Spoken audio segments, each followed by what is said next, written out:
On this week's episode of Project Element, we tackle the suspension. Late night on day 3 with our Element project, and finally came in the mail after 4 days of waiting for the thing saying it's gonna be there tonight. Nope, it's gonna be there tonight. Nope.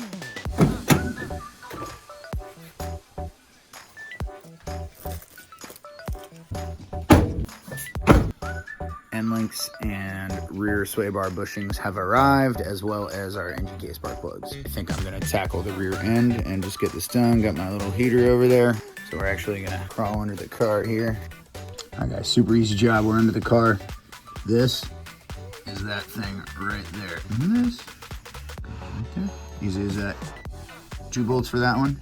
If you look deep into the center of these things, you will actually see an Allen key right there. I think it's a 5mm. But that's how you hold that in place so that it doesn't spin and you can get your nut off. Be sure to use a lot of penetrant on that, which I should have done already. So I ordered these end links on eBay, and when they arrived and I opened them, there was 2 separate part numbers on each of the bags, but I got 2 identical parts. Maybe you guys know something I don't, but we're driving it like it's an Xbox controller. Both sides. Drive. These. Stiff. Oh, I can't move them. Definitely stiff. Way stiffer. Okay.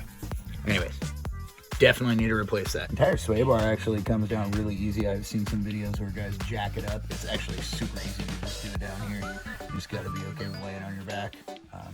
And once I got the bolts cracked, put this behind them to kind of pinch and grab them while you unscrew the bolt from the other side. There you go. Back up our swing arm down there. One thing that I will recommend before you ever remove your suspension, check your part numbers against what you ordered, as well as open the box. Inspect, put it under the car, make sure it looks like the right one. Make sure you have a part that doesn't look glaringly different, because that'll just be a bad day. So these should be checked out and we'll let you know here soon. You can see it down here. We did brand new end links, brand new strut combos, brand new Honda sway bar bushings, both sides. All right, back at it with the Element. What's up everyone? Today we are going to be doing our front struts. We got all our parts over here, some Detroit axle combos, and we're gonna go ahead and get them swapped in. Another day back at it with the Element. We are working on the front strut assemblies today.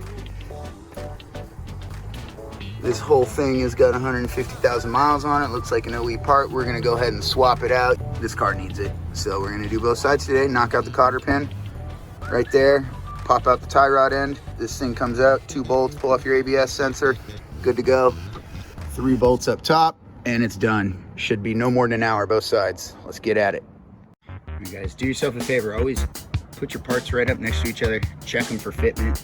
Make sure they're correct. Make sure all the bolt holes line up. Make sure they look the same. The pump stop on this one's kind of funky. I don't know if it's meant to be this way. Looks reversed, but other than that, looks like it's about the same size. The rears gave me an inch of raise, so that's a tired spring right there. And getting it all changed out, it's gonna be even better. Side number 1 is done. We got it in, like I said, under a half hour.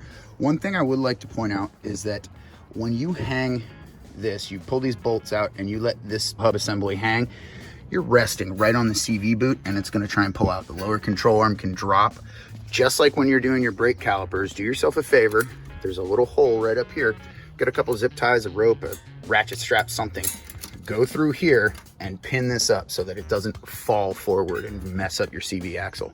I could be totally wrong. It's just a preventative thing that I do. I don't like seeing the axle slide in and out of the shaft. I don't know what you call it, out of the spline. I don't like seeing it rock back and forth like that. So do yourself a favor, hang it up. Might be overkill, but never can be too safe. I'm Johan, your host for this week's episode. Let me know in the comments down below what you liked about the video, or any ways that I can make upcoming videos better. Cars have always been a passion of mine, and this YouTube thing is certainly helping to push me as a creator. So be sure to subscribe to get more content for all things car and DIY related.